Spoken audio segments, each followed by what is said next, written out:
Good afternoon guys. For today's video, salang po tayo ng first batch natin.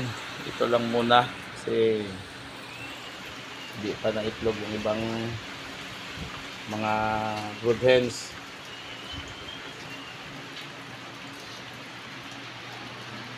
Waiting po tayo ba na mag-stable yung temperature niya sa loob bago natin isalang.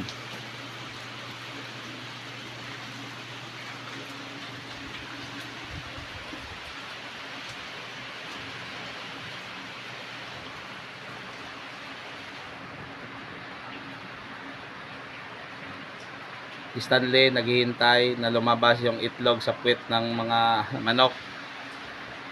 Shout out anay nale. Shout out gali kay paring